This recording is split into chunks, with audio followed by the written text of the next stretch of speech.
জানিস, যেদিন তোর আমার বিয়ে হয় তুই মাত্র 10 বছরের, কিন্তু আমি 20 বছরের প্রাপ্তবয়স্ক যুবক। তুই বিয়ে কি সেটা বুঝিসই না, কিন্তু আমি তো জানি তুই আমার বউ। তোকে ছেড়ে যেতে হবে আমার, সে কি ভীষণ কষ্ট। আমি কাউকে বুঝাতে পারছিলাম না, নিজের সদ্য বিয়ে করা লাল টুকটুকে পরী বউটাকে ফেলে চলে যাব। কে দেখে রাখবে, কে সব প্রয়োজনীয় জিনিসপত্র এনে দিবে। ভাবতেই আমার বুকটা কেঁপে উঠতো বারবার। সবচাইতে বেশি ভাবতাম কে তোর প্রথম পিরিয়ডের সময় তোকে সব প্রয়োজনীয় জিনিসপত্র এনে দেবে, তোকে গরম সেক দিয়ে দিবে। এটা ভাবতে আমার বুকটা আরো কেঁপে উঠতো। আমি কেন থাকতে পারবো না এমন সময়। কিন্তু বাবাকে কথা দিয়েছিলাম, শর্ত দিয়েছিলাম, তাই আমার যেতেই হবে। একটা সিক্রেট বলবো তোকে। নূর তাকিয়ে রইল, মুখ ফুটে বলল না কিছু, কিন্তু নূরের জিজ্ঞাসু দৃষ্টি বুঝতে পারলো সাদাব। সাদাব হালকা মৃদু হাসলো, হেসে নূরের দিকে তাকিয়ে বলল, যখন তোর আমার বিয়ে হয়, তোর মাত্র 10 বছর। 10 বছরে অনেক মেয়ে কবুল মানে বিয়ে করা, বুঝলেও তুই এতটা বোকা ছিলি। তুই কিছুই বুঝতি না। আমি তো 20 বছরের প্রাপ্তবয়স্ক যুবক, চাইলে এ সময় বিয়ে করে সংসার করতে পারি, এরকম। তো সেদিন তো হিসাবে আমাদের পাশের রাত ছিল। তুই তো গাধি, বিয়ে কি কিছুই বুঝছিস না। আমি তোকে ছোট্ট করে গালে একটু চুমু খেয়েছিলাম, আর তোর কাছ থেকে ওয়াদা নিয়েছিলাম। মোর লজ্জা পেয়ে গেল, কি ভীষণ কথা। 10 বছরের বউ তাকে গালে চুমু খেয়েছে, আবার ওয়াদাও নিয়েছে। নূর অবাক হয়ে চোখে পানি মুছে জানতে চাইল, কি ওয়াদা? সাদাব মুচকি হাসলো, লাজুক হাসি, যেন লজ্জা পাচ্ছে এমন।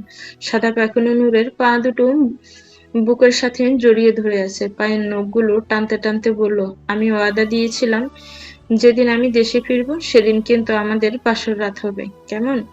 তুই জিজ্ঞেস করেছিলি বাসর রাত কি? আমি বলেছিলাম যেদিন আসবো সেদিন বুঝবি। ওয়াদা কর তুই অপেক্ষা করবি, আর আসলে বাসর করবি। নূর লজ্জা পেয়ে গেল, লজ্জায় মাথা নিচু করে ফেললো। সাদাব মুচকি এসে আবার বলল, তুই কি বলেছিস জানিস? তুই বলেছিলি যদি তোকে আমি বিদেশ থেকে অনেকগুলো চকলেট এনে দেই, অনেকগুলো ক্লিপ আর সুন্দর একটা পুতুল এনে দেই, তাহলে তুই বাসর করবি আমার সাথে।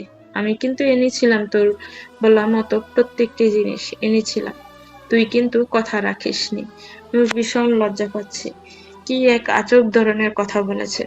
নূর কয়েকটা চকলেট, একটা পুতুল আর কয়েকটা ক্লিপের বিনিময়ে বাসর করবে? ছি, মাথা মোটা নূর কেন এসব কথা বলতে গিয়েছিল। নূর যেন মুহূর্ত খানিক সময়ের জন্য নিজের দুঃখ কষ্ট অভিমান সব ভুলে গেল।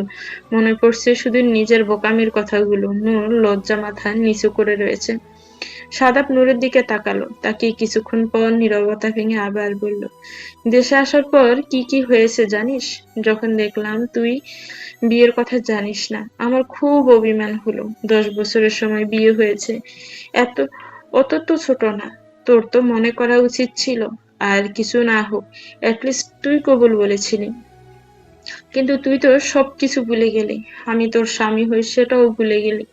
আমি যে তোর জন্য কি ছিলাম সে সবকিছু ভুলে গেলি। আমাকে ছাড়া তো চলতো না, তুই সে সব ভুলে গেলি। তাই মাঝে মধ্যে রাগ হতো, তাই তখন ইচ্ছে করেই মাঝে মধ্যে তোকে একা পেলে নিজের কর্তৃত্ব খাটাতাম। কারণ আমি তো জানি তুই আমার স্ত্রী, আমার এজন্য এটা তো কোনো দোষের কিছু মনে হয়নি। কিন্তু তুই যেহেতু জানতি না আমি তোর স্বামী, তুই লজ্জা পেতি, ভয় পেতি, তোর ভিতরে অপরাধ বোধ হতো, কেমন যেন ফিলিংস কাজ করতো। আমি তোকে শাস্তি দিচ্ছিলাম, কেন তুই নিজের বিয়ে করা স্বামীকে ভুলে গেলি। কি ছেলে মানুষের চিন্তা ভাবনা, তাই না? মনে হতো আমার বিয়ে করা বউ আমাকে ভুলে গিয়েছে। এটা কি মেনে নেওয়া যায়? যার জন্য এত আয়োজন সেই আমাকে ভুলে গেল। কোনোভাবেই যখন দেখছিলাম তোর মনের কথা জানতে পারছি না, বা আমাকে দেখে তোর কোনো অনুভূতি জাগ্রত হয় কিনা জানি না, বাধ্য হয়ে কি করলাম জানিস? তোর সাবা আপুকে মিথ্যা মিথ্যা প্রেমিকা বানিয়ে তোর সামনে প্রেজেন্ট করলাম। ওকে দিয়ে তোকে বুঝাতে লাগলাম। কি গাধার মতো একটা কাজ করেছিলাম, তাই না? ভাবতেই নিজের কাছে লজ্জা লাগে। আমি সাদাপ এরকম একটা ছেলে মানুষই করেছি, কারণ আমার বউটা ছোট্ট ছিল, নিজের ভালোবাসা নিজের অনুভূতিগুলো বুঝতো না। কিন্তু সাবার ব্যাপারটা কাজ করেছিল। একটু হলেও সাবা তোকে ভালোবাসা কি, আমার প্রতি তোর ইনার ফিলিংস কি বোঝাতে সক্ষম হয়েছিল। ধীরে ধীরে আমাকে ভালোবাসিস বুঝতে শুরু করলি, আমার প্রতি পসেসিভ ফিল করতে শুরু করলি। কেউ আমার কাছে আসলে তুই জেলাস হতে শুরু করলি, পসেসিভ হতে শুরু করলি। এটাই ভালোবাসা ছিল না?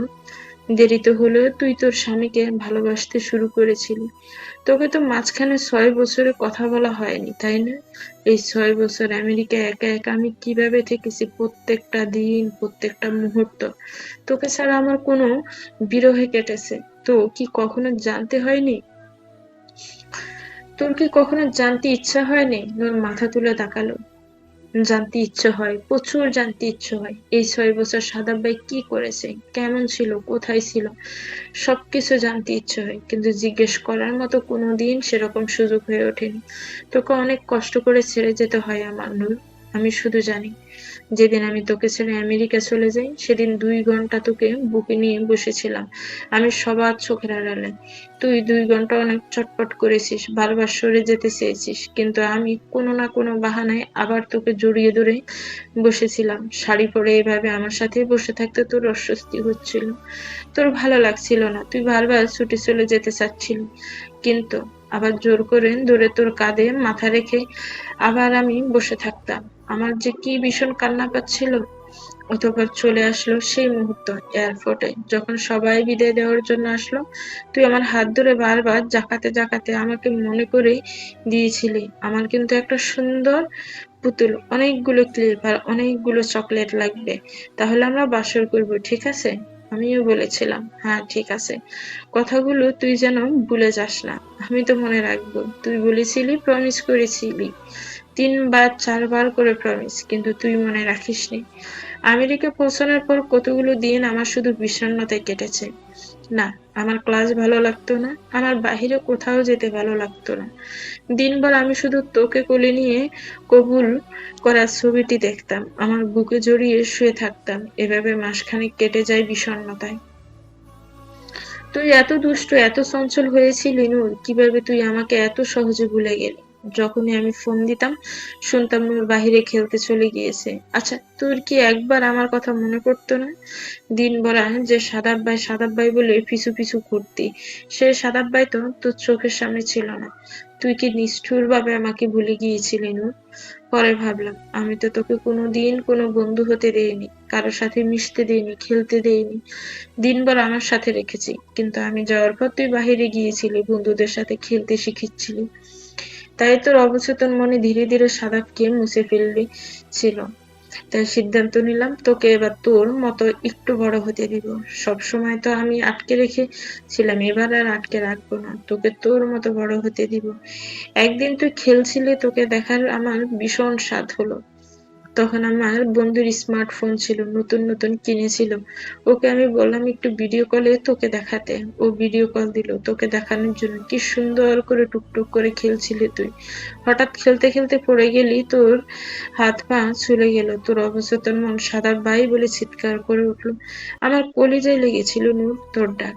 আমার বন্ধু জিজ্ঞেস করলো যে মলম লাগিয়ে দিবি কিনা। আমার ভীষণ খারাপ লেগেছিল, কিন্তু অন্য কেউ তোকে স্পর্শ করবে কেন? তাই বললাম, না, চুপচাপ তোকে যেন বাড়িতে দিয়ে আসে। এভাবে চলে গেল 1 বছর। ভার্সিটি ফার্স্ট ইয়ার শেষ করে তখন সেকেন্ড ইয়ারে উঠলাম। তুই কি জানিস, আমেরিকায় একটি মেয়ে আমাকে খুব চাইতো। বলে সাদাব নূরের পা ধরে বসে থেকে তাকালো নূরের দিকে, যেন নূরের রিয়াকশন দেখতে চাইছে। নূর চট করে তাকালো সাদাবের দিকে। নূরের চোখ ঝাপসা হয়ে আসছে। একটি মেয়ে চায় সাদাব ভাইকে? 6টি বছর বিদেশে ছিল, কি হয়েছিল তার জীবনে? কিছুই তো নূর জানে না। নূরের জানতে খুব ইচ্ছে হচ্ছে। আগ্রহ ভরা দৃষ্টি নিয়ে তাকিয়ে রয়েছে সাদাবের দিকে, কিন্তু চোখ জোড়া ঝাপসা হয়ে আসছে বারবার, যেন সাদাব অন্য এরকম কিছু বলেই কেঁদে দিবে নূর। নূর মানতেই পারছে না কোনো একটি মেয়ে সাদাবকে চাইতো। নূর ছাড়া অন্য কোনো মেয়ের কথা সাদাবের মুখে। সাদাব নূরের দিকে তাকিয়ে বলতে শুরু করলো। মেয়েটি প্রতিদিন ডরমেটরিতে আমাকে এক নজর দেখার জন্য বসে থাকতো, ঘন্টার পর ঘন্টা বসে থাকতো। কখনো আমি একটু ব্যালকনিতে আসবো বা কখনো একটু বারান্দায় জানালায় দাঁড়াবো, ও আমাকে এক নজর দেখবে। আমাদের ডরমিটরির পাশেই ওর বাড়ি ছিল, তাই ও সারাক্ষণ এখানে ওত পেতে বসে থাকতো আমাকে দেখার জন্য। যেমন আমার নজর দুটো শুধু তোকে দেখার জন্য ওত পেতে থাকতো, ঠিক সেরকম ছিল মেয়েটি। নূরের চোখ ছলছল হয়ে গেল, নিঃশ্বাস ভারী। সাদাপ লক্ষ্য করছে সবকিছুই, দেখছে আরেকটু হলে যেন নূর কান্না করে দিবে, কিন্তু সাদাপ আজ বলবে, সবকিছু বলবে। নূরকেও যে একটু শাস্তি পেতে হবে। কেন নূর কথায় কথায় বলে ফেললো আমাকে ডিভোর্স দিয়ে দিন? ওকেও সেই যন্ত্রণা সহ্য করতে হবে, যে যন্ত্রণা সাদাপ ৬ বছর সহ্য করেছে। ওকে ৬ মুহূর্তের জন্য হলেও সহ্য করতে হবে সাদাফকে হারানোর পর। সাদাফ বলল, মেয়েটি দেখতে ভীষণ সুন্দরী ছিল, এক কথায় নজর কাড়া সুন্দরী। চাইলেও যে কোনো পুরুষ তাকে অগ্রাহ্য করতে পারবে না, কিন্তু ওই যে আমার চোখে শুধু তুই ছিলি, আমার চোখ দুটো অন্ধ হয়েছিল তোর মধ্যে, তাই হয়তো ওই সৌন্দর্য আমি দেখতে পেতাম না। কিন্তু মেয়েটি ভীষণ ভালো ছিল জানিস, আমাকে নীরবে নীরবে ভালোবেসে গিয়েছে, কখনো কোনো সময় ডিস্টার্ব করতো না, ভালোবাসি বলতে আসতো না, মাঝে মধ্যে ফুল রেখে যেত, কার্ড রেখে যেত শনির কাছে।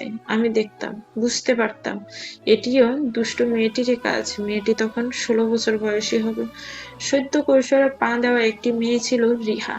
কিন্তু এই কথা বলে মেয়েটিকে আমি দূরে সরাবো কি করে, যেখানে আমি আগে একটি বাচ্চা মেয়েকে মন দিয়ে বসে আছি। তাই এই যুক্তি দিয়ে আমি ওকে সরাতে পারছিলাম না। নূর এবার অধৈর্য হচ্ছে, সরাতে পারছিল না মানে কি? চোখ দুটো চিকচিক করছে নূরের, চোখের মনি দুটো এদিক ওদিক শুধু দিক বিদিক ঘুরছে, যেন সাদাবকে অবলোকন করতে চাইছি। কিছু কি হয়েছিল তাদের মধ্যে ৬ বছরে? তাদের মধ্যে কোনো সম্পর্ক হয়েছিল কি? ওর হাত দুটো মুষ্টিবদ্ধ করে রাখলো। সাদাব খেয়াল করছে নূরের হাতের দিকে। নূরের পা দুটো মনে হয় এবার একটু কাঁপতে শুরু করলো। নূরের পা দুটো হালকা করে একটু ধরলো সাদাব। নূরের পা দুটোর কম্পন ধীরে ধীরে বাড়তে লাগলো। সাদাব জানতে চাচ্ছে, বুঝতে চাচ্ছে নূরের মনোভাব। কি কি হয়েছিল দুজনের মধ্যে ভাবছিল। সাদাব খেয়াল করলো, তারপর আবার বলতে শুরু করলো সাদাব। একদিন কি করে যেন হঠাৎ করে মেয়েটি আমার ডরমেটরিতে রুম পর্যন্ত চলে এলো। জানি না কি করে সেটিং করেছিল, কি করে কি ডরমেটরিতে এলো। আমি একাই ছিলাম, হয়তো জানতো মেয়েটি। দরজা নক করলে আমি যখন খুলে দিলাম, ওকে দেখে আমি বোকা হয়ে গেলাম। এই মেয়ে এখানে কি করে এলো, আর আমার এখানেই বা কি? তবে মেয়েটি যে জেনে এসেছে রুমে কেউ নেই তা আমি শতভাগ নিশ্চিত ছিলাম, কারণ মেয়েটি হাতে করে একটি গিফট নিয়ে এসেছিল। তা যে আমার জন্যই নিয়ে এসেছে তাও আমি জানতাম, কারণ মাঝে মধ্যে শ্রেণীর কাছে গিফট আমার নামে রেখে যেত এই মেয়েটি। যখন আমার দরজায় দাঁড়ানো, ঠিক তখন আমার পা জোড়া ঠক ঠক করে কাঁপছিল।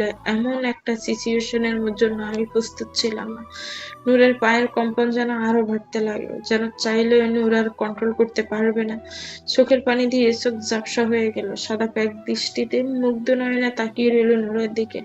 নূরের কেমন লাগছে নূর বলে বোঝাতে পারবে না।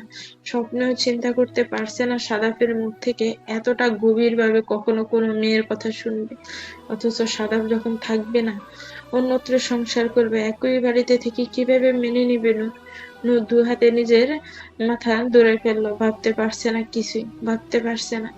সাদাপ এক দৃষ্টিতে তাকিয়ে আছে নূরের দিকে, তারপর বলল, মেয়েটিকে আমি যখন জিজ্ঞেস করলাম এখানে কিভাবে এলো, কেন এলো, মেয়েটি বলল, আমার সাথে দেখা করতে এসেছে, আমাকে নাকি ওর ভীষণ পছন্দ। আমি ভয় পেয়ে গেলাম। একে তো ডরমেটরি রুমে কেউ নেই, আমি একা, তার উপরে একটি মেয়ে মানুষ আর ভীষণ সুন্দরী, আর যে কেউ দেখে আমাদেরকে খারাপ ভাববে। দরজায় তখনও দাঁড়িয়ে আছে। হঠাৎ করে মেয়েটি নুচ্চট করে তাকালো সাদাপের দিকে, চোখে পানি টলমল করছে। নূরের দিকে তাকিয়ে আমাকে পাশ কাটিয়ে ভিতরে ঢুকে গেল মেয়েটি। আমি অবাক হয়ে রইলাম, কি করব বুঝতে পারছিলাম না। গেটে দাঁড়িয়ে থাকবো নাকি দরজা লাগিয়ে ভিতরে যাবে, এরকম ভয়ঙ্কর একটা সিচুয়েশনে আমার মাথা কাজ করছিল না। তাই আমি দরজা হালকা চাপিয়ে ভিতরে গেলাম, দরজা লাগালাম না। নূরের সহ্য হচ্ছে না, মন খারাপ। সাফিয়া এখন যেন ভিতরে খুব জন্ম নিচ্ছে। কেন দরজা চাপিয়ে ভিতরে নিয়ে গেল মেয়েটিকে নিয়ে? অসভ্য লোকটি কেন দরজা থেকে বিয়ে করলো না? তাহলে তাহলে কি তাহলে কি কিছু হয়েছিল ওনাদের মধ্যে? ৬ বছর তো কম না। এমন তো নয় যে নূরকে ভুলে গিয়েছিল, সম্পর্কে জড়িয়েছিল। আমেরিকার মতো জায়গায়, যেখানে পরিবার, আত্মীয় স্বজন, পরিচিত কেউ নেই, সেখানে ৬টা বছর একা কাটিয়েছে, সে কি এতটাই ভালো ছিল? কারোর সাথে কি মেশেনি? কত কিছু তো শুনে নূর। যদি সেরকম হয়ে থাকে, যদি লিভ ইনে থাকে? না, নূর আর ভাবতে পারছে না, আর কিছু ভাবতে চাচ্ছে না। নূরের শ্বাস প্রশ্বাসের গতি বাড়তে লাগলো। সাদাব সবই অনুভব করছে। নূরের দিকে তাকিয়ে একটু থেমে সাদাপ আবার বলতে শুরু করলো। ভিতরে ঢুকে আমি যখন মেয়েটিকে জিজ্ঞেস করলাম কেন এসেছো, এবার মেয়েটি উপহারটি আমার মুখের সামনে তুলে ধরে বলল, এটি দেওয়ার জন্য, আর তোমাকে দেখতে আমার ভীষণ ইচ্ছে করছিল। আমি অবাক হয়ে গেলাম, মেয়েটি এত ছোট অথচ আমাকে তুমি করে বলছে। প্রথম সামনাসামনি দেখা। অবশ্য জন্মের পর থেকে আমেরিকায় থাকে, তাই একটু অ্যাডভান্স। বুঝতে পারিস, আমাদের দেশের মতো অতটা করা বাধা নিয়মের মধ্যে পড়ে বড় হয়নি। একটু ওপেন মাইন্ডেড, যেমন পশ্চিমা দেশগুলোর মেয়েরা হয়ে থাকে। বুঝতে পারছিস নিশ্চয়ই, এসব ওদের কাছে কোনো ব্যাপার নাই। কিন্তু আমার অবাক লাগছিল।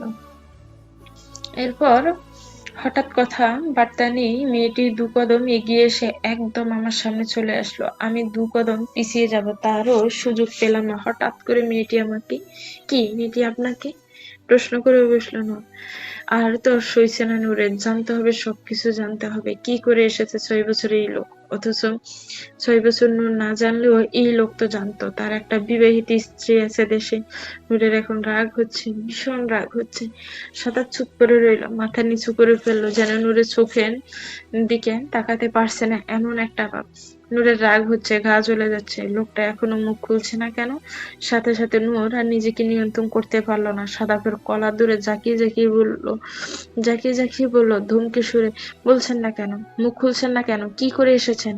সাদাপ অপরাধীর মতো মুখ তুলে কাসুমাসু ভঙ্গিতে ধীরে ধীরে বলল, কি বললে খুশি হবে নূর? কিছু করে এসেছি নাকি কিছু করে আসেনি? কি শুনলে খুশি হবি? এটা যে সেই মেয়ে এখনো আমার জন্য অপেক্ষা করে আছে। আমি আমেরিকা ফিরে গেলে সে মেয়ে আমাকে বিয়ে করে ফেলবে, নাকি এটা শুনে খুশি হবি আমি কখনোই সে মেয়েকে গ্রহণ করব না, কারণ আমার নূর, আমার আসক্তি, আমার জীবন আমার সাথে সব সময় থাকবে। কি শুনে খুশি হবি নূর?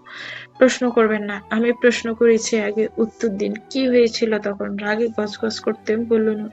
সাদা বলল, কি আসে যায় কি হয়েছিল, তুই তো এমনিও আমাকে ছাড়ার সিদ্ধান্ত নিয়ে নিয়েছিস। তোর তো খুশি হওয়া দরকার। তোর বিরহে সাদাপ বেশি দিন ফুরবে না। কেউ একজন আছে যে এখনো সাদাপের জন্য অপেক্ষা করে আছে। তুই যাকে অবহেলা করে দূরে সরিয়ে দিবি, সে সাদরও গ্রহণ করে নিবে। তাহলে কি যায় আসে, নূর তো সিদ্ধান্ত পরিবর্তন করবে না। তোর কি সিদ্ধান্ত পরিবর্তন হবে যদি বলি সেদিন আমাদের মধ্যে কিছু হয়েছিল? তোর কি সিদ্ধান্ত পরিবর্তন হবে যদি বলি যে না, কিছু হয়নি, আমি ঘৃণা করে ওর ভালোবাসাকে প্রত্যাখ্যান করেছিলাম? কোনটা শুনলে খুশি হবি নূর? তুই আমাকে অবহেলা করে, আমার ভালোবাসাকে প্রত্যাখ্যান করে, না বুঝে দূরে সরে দিয়ে আমাকে কষ্টে রাখতে চাস, নাকি চাস আমি তোর থেকে সরে গিয়ে অন্যত্র কারোর সাথে সংসার করি, তোর চোখের সামনে বউ নিয়ে ঘুরে বেড়াই? এটা দেখে খুশি হতে চাস? নূরের হাত পা কাঁপছে, কাঁপা হাত দুটো দিয়ে ছেড়ে দিল সাদাপের কলার। পা দুটো কাঁপছে, কান্না কান্না স্বরে বলল, বলছেন না কেন, কি হয়েছিল সেদিন? না হলে কিন্তু আমি বিরাট কোনো ঘটনা ঘটিয়ে ফেলবো, এক্ষুনি বলুন বলছি।